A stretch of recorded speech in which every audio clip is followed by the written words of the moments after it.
4 декабря 1920 года прошла очередная реформа арабской графики.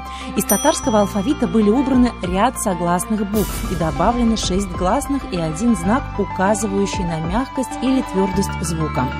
И все это происходило на фоне острых споров о переходе татарской письменности на латиницу.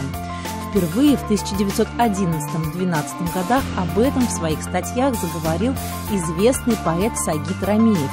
Он же являлся автором проекта латинского алфавита, приспособленного для татарского языка. Но тогда все осталось лишь идеей. После Октябрьской революции споры о переходе на латиницу начались вновь. В 1920 году о необходимости этого говорилось на конференции татаро-башкирских журналистов, состоявшейся в Казани. Но у проекта было много противников. Их доводы были такими: переход на латынь оторвет татарский народ от его культурного наследия. Крестьянин не примет латинский алфавит. На новом алфавите придется вновь обучать население, что потребует больших средств.